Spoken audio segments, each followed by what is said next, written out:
Hey everybody, this is Pete Bartolozzi welcoming you to another broadcast. And as you can see from the marker board behind me, we're continuing with biblical civil government. We've done 2 sessions so far, and we had left off with we got done with talking about uh, biblical civil government from it's not just Romans 13, but looking at it in light as the whole of Scripture to understand it properly. And understand there is a difference between divinely established government and and a satanic counterfeit government. And we do need to be able to discern the difference between the two. We need to see it scripturally in order for us to be able to do so. We talked about civil disobedience, and we saw the evidence in Scripture where civil disobedience it was there. God supported it. God opposed it from the very beginning, from the Tower of Babel, and also how we've seen it in history, even concerning the American Revolution. And of course, this isn't going into great detail. This is getting the general understanding out. Again, I'm putting this out from a course that I had written for a Christian university entitled Biblical Constitutional Patriotism. It was a course that not only written, but also compiled, and I'll explain that in a little bit too. And so I want to continue. We got last session. We kind of ended getting into the next section of what I wanted to talk about, where America's founding heritage, the founding documents, which really began as far back even as the Mayflower, where the Mayflower Compact is the first document where it took the biblical principles. So even though a greater revelation concerning biblical government was coming after the time of the Pilgrims, biblical government actually began to be revealed to them before the time of coming and settling in America and having divine government, having divinely established government, biblical basis of government.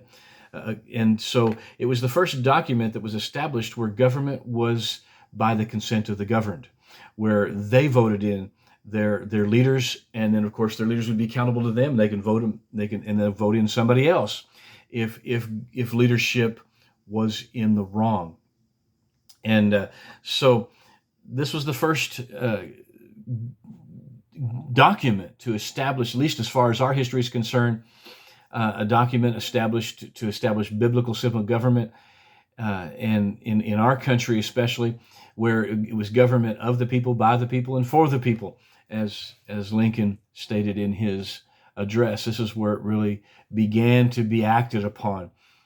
In of course, at least in our recent history of the last, couple 300 years, couple over 200 years of existence, even as colonies, about 300 years or so. Actually, that goes back even further yet, over 300 years ago. The Great Awakening, and then of course we talked about the Great Awakening. The Great Awakening ministers were talking about the civil government, which was in greater revelation in their day. And just before the before the Great Awakening, a lot of these revelations were being brought out through men that God chose, as John Locke and Montesquieu and so on, and Blackstone. And so these were what they were writing was almost prelude to revival, to that revival. So when revival came, that even though there was a great emphasis of salvation, of bringing a great harvest of souls into the kingdom, every revival had a greater revelation of the Word of God brought, and in that revival, a greater revelation concerning divinely established civil government. And it was really actually bringing it back to the church, because obviously it was written in the Old Testament. It was written, and then of course even in the New Testament there were things said and done, and it was just having to bring back a revelation that was lost. And that's what most revivals are. In was always bringing back revelation that had been lost, and that was the case with this one as well. And what was interesting is that I've been told that the 27 points in the Declaration of Independence were things that were preached by ministers of the Great Awakening in the generation before. And a lot of our founding forefathers had followed these ministers, even mentored, and so many of them mentored by these ministers that affected what was to come. And so that Great Awakening was prelude to effecting divine government in America, because God knew and foresaw that it was coming and prepared them for it. So when by the time the Revolutionary War came, we got, after having done all in their power to reason with the King of England, with their civil government, their civil federal government for that matter, they penned the Declaration of Independence, stating, when a long train of abuses and usurpations, pursuing invariably the same object, evinces a design to reduce them to absolute despotism, it is their right, it is their duty to throw off such government and to provide new guards for their future security. Such has been the patient sufferance of these colonies, and such is now the necessity which constrains them to alter their former system of government. The history of the present King of Great Britain is a history of repeated injuries and usurpations, all having in direct object the establishment of an absolute tyranny over these states. And then a later statement in the Declaration of Independence says, in every stage of these oppressions, we have petitioned for redress in the most humble terms. Our repeated repetitions have been answered only by repeated injury. A prince whose character is thus marked by every act which may define a tyrant is unfit to be the ruler of a free people. Time and time again, God intervened in favor of the American Revolution, showing that he did agree that England had become a satanic counterfeit under King George, and that he supported the Americans as truly embracing the biblical standard of government, which had been preached, of course, to them in the Great Awakening. Let me give examples of this. This first example is actually a pre-Revolutionary War example, but with this we will see how divine providence was already at work with George Washington because of the predestined purpose God had for him. The following is an excerpt from the book America's God and Country by William J. Federer. The account of George Washington at the Battle of Monongahela was included in student textbooks in America until 1934. Now, as a side thought, this is really showing how this present satanic, unconstitutional agenda in liberalism had workings way back when. They were endeavoring to change our history back then to start beginning to take God out of our textbooks. But this had been included in the textbooks up till 1934, so at least up till 1933. During the French and Indian War, George Washington fought alongside of the British General Edward Braddock. On July 9th, 1755, the British were on the way to Fort Duquesne when the French surprised them in an ambush. The British, who were not accustomed to fighting unless in an open field, were being annihilated. Washington rode back and forth across the battle delivering General Braddock's orders. As the battle raged, every other officer on horseback except George Washington was shot down, until even General Braddock was killed. At which point the troops fled in confusion. After the battle, in July 1775, Washington wrote to his brother, John A. Washington, and stated, "But by all powerful dispensations of providence, I have been protected beyond all human probability or expectation. For I had 4 bullets through my coat," that literally means front and back, "and 2 horses shot out from under me, yet escaped unhurt, although death was leveling my companions on every side of me." This letter is in the Library of Congress. 15 years later, Washington and Dr. Craig, a close friend of his from his youth, were traveling through those woods near the Ohio River and Great Kanawha River.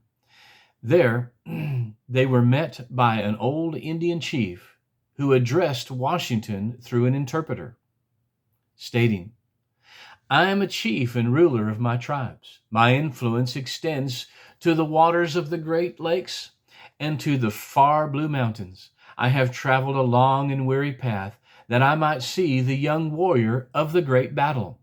It was on that day when the white man's blood mixed with the streams of our forest that I first met this chief," speaking of Washington. "I called to my young men and said, 'Mark yon tall and daring warrior. He is not of the redcoats tribe. He has an Indian's wisdom, and his warriors fight as we do, himself alone exposed. Quick, let your aim be certain, and he dies. Our rifles were leveled, rifles which but for you knew not how to miss. 'Twas all in vain. A power mightier far than we shielded you. Seeing you were under the special guardianship of the Great Spirit, we immediately ceased to fire at you. I am old and soon shall be gathered to the great council fires of my fathers in the land of shades. But ere I go, there is something that bids me speak in the voice of prophecy. Listen, the Great Spirit protects that man," pointing to Washington, "and guides his destinies. He will become the chief of nations, and a people yet unborn will hail him as the founder of a mighty empire. I am come to pay homage to the man who is the particular favorite of heaven, who can never die in battle." A famous Indian warrior who was at the battle stated, "Washington was never born to be killed by a bullet. I had 17 fair fires at him with my rifle, and after all could not bring him to the ground." The second thing I want to bring out was on August 27th, 1776. This is a famous account. British General Howe had trapped General Washington and his 8,000 troops on Brooklyn Heights, Long Island, intending to advance the next morning to crush them. In a desperate move, Washington gathered every vessel from fishing boats to rowboats and spent the night ferrying his army across the Delaware River. When the morning came, there was still a large number of his troops dangerously exposed to the British, but in a most unusual change in weather, the fog did not lift from the river. It stayed thick, covering Washington's retreat until the entire army had evacuated and escaped. Never again did the British have such a rare chance of winning the war. Major General Talmadge, who was Washington's chief of intelligence, wrote of that morning, "As the dawn of the next day approached, those of us who remained in the trenches became very anxious for our own safety, and when the dawn appeared, there were several regiments still on duty. At this time, a very dense fog began to rise, and it seemed to settle in a particular manner over both encampments. I recollect this particular providential occurrence perfectly well, and so very dense was the atmosphere that I could scarcely discern a man 6 yards distance. We tarried until the sun had risen, but the fog remained as dense as ever." This is another excerpt from America's God and Country by William J. Federer. After the Revolutionary War, after the Revolutionary War was over, in 1781, a plan was proposed and advanced in Congress to print the first American or English language Bible. It rolled off the presses in 1782, printing 20,000 copies. Okay, this is Congress doing this after the Revolutionary War. One side thought to put to that also is that they had been forbidden to print the Bible in the colonies. They had to have Bibles printed in England. And so this is the first thing they did, was print a Bible here in America in our language.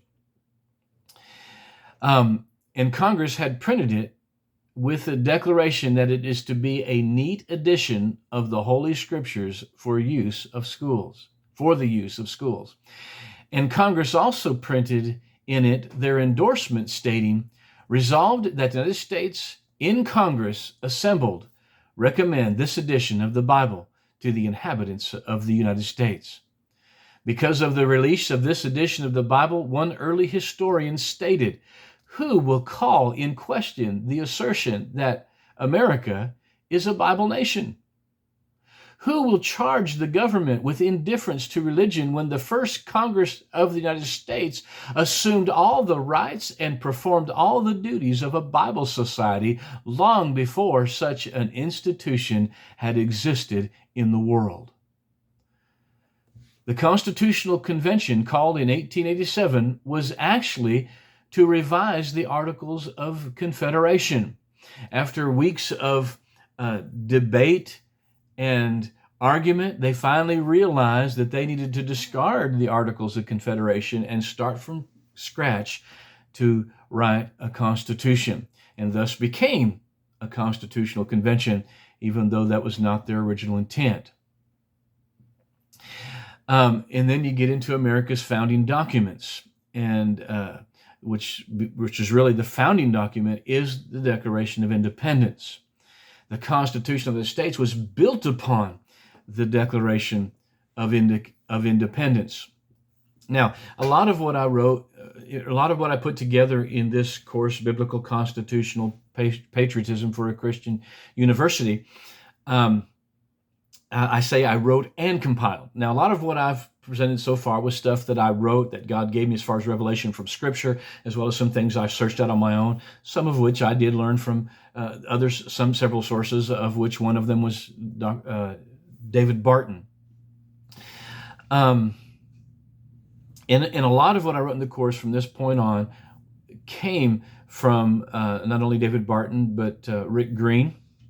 And they have some videos on YouTube entitled Constitution Alive. I believe these were put together by Rick Green, and he asked his friend David Barton to be a part of it, so they sat down and talked a lot of these things together and brought out some very good information. I took a lot of these videos, and this is why I said I not only wrote this course, but compiled it. I compiled a lot about our founding documents from them. I suggest you go listen to those videos, Constitution Alive, to get a lot of the information I put in that course. And it's got a lot of good, rounded, general information about things. If I just go ahead and continue with this course as is, I would basically just be repeating what they did. So that's why I recommend that. But there are other things that I did write in this course, and so I'm going to forward to that now, of these things that, in fact, some of these things, as I mentioned in the very first session of this, I talked about the beginnings and the search and the influence of God upon my life, I believe, in this search. Whereas as a teenager, I began in the 80s, teenager, early 20s, I really began to question a lot of what was going on in government and concerning our government here in America and what it had become and what they were doing. And as I got into the 90s, into my late 20s and early 30s, especially the late 20s there, the more of this began to evolve in some, and when immoral people, which were quote, I'm going to say elected with quotes into office, I believe a lot of the falsity of election, it began way back then. And so I had a lot of questions, a lot of false things were presented, a lot of false attacks against those who were right were brought out in order to get wrong people in. And so if constitutionally they don't fit what could be called would call a politician, what back in the beginning days would be called a statesman, just began to get greatly out of, they were just constitutionally were not fit to be politicians and could not be. And so I was beginning to call them false politicians in their respective field, whether it was senator and so on. And so I began to do further study, and God began to bring some sources across my path that began to greatly enlighten me And so I began to see some things as I was studying. And first of all, so I'm jumping forward to the Bill of Rights. And some of these initial comments here I did gather from those videos I told you to go see. But I'm going to jump down to, it's in the Declaration of Independence. It declares that at its conception, the United States acknowledged God as the author of our inalienable rights, or unalienable rights was the word they used there, and that governments are established to protect our God-given rights, listing 3 of them: life, liberty, and the pursuit of happiness. The Bill of Rights is further protection of our God-given inalienable rights.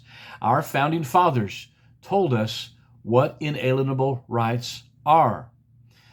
John Dickinson is one who had great impact on the Declaration of Independence and was a signer of the Constitution. And his comment on what inalienable rights are was simply this: a right which God gave to you and which no inferior power has the right to take away. Human governments could not give rights essential to happiness. We claim them from the King of Kings and Lord of all the earth.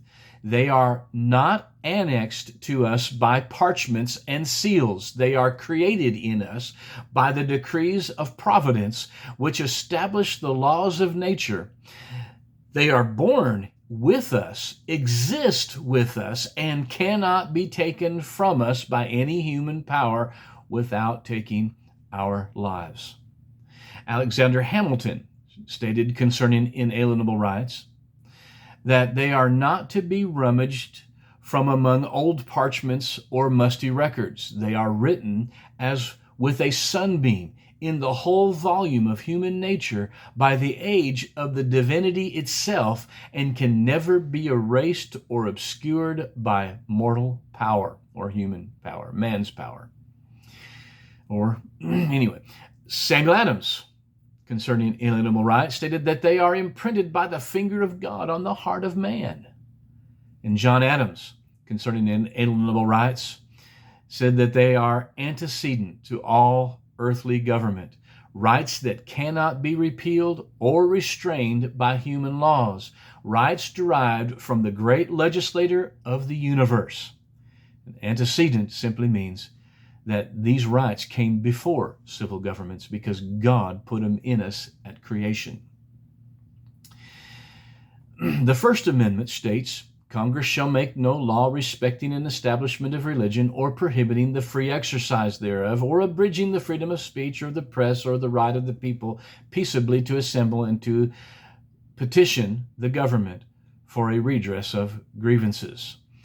And this First Amendment has been under such attack and has been under such a rewriting by the liberals to try to make it say something that it did not say.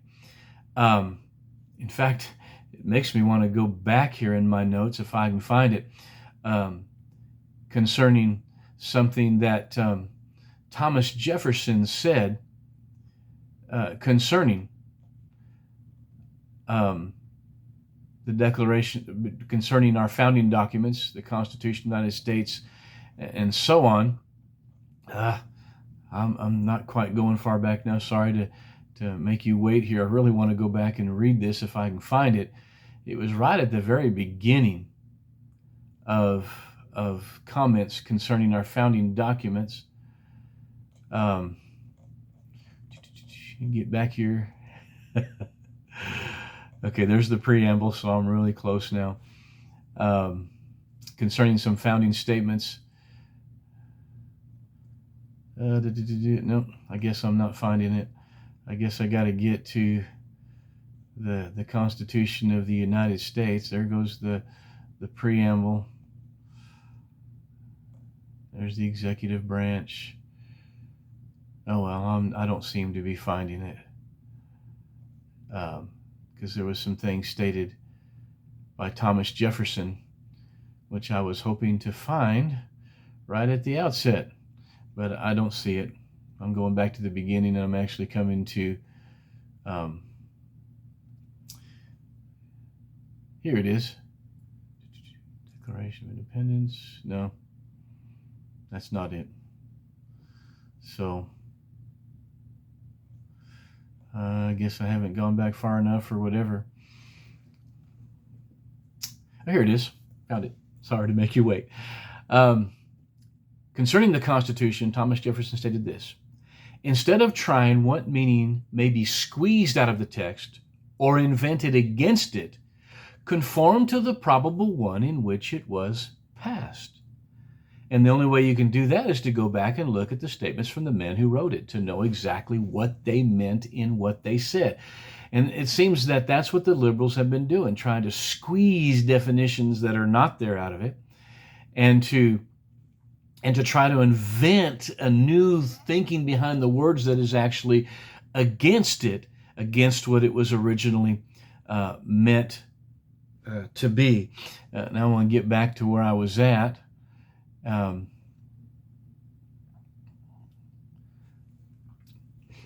Concerning the Bill of Rights and what was written there. I'm going to jump down now specifically. Here we are, where we began. And then we continuing on it. Of course, I talked about Alexander Hamilton, Adams, and then John Adams, which made me say that is antecedent. Freedom of religion has been trying to be rewritten. What our founding forefathers said, created an idea that is against it, is what they've been doing. And Thomas Jefferson warned not to do that. What was the founders' intent in the First Amendment? Now that I've done all that, we're basically getting to the end of my time. So before getting into this, I'm just going to go ahead and close this out. In the next session, we'll begin with taking a look at the First Amendment, specifically concerning the freedom of religion and the things that I found out in my studies. And so sorry to do all that, but I really thought it was important to hear that statement from Thomas Jefferson. And until we get back here next time, taking up with the freedom of religion and the First Amendment, I'm just going to say, be blessed.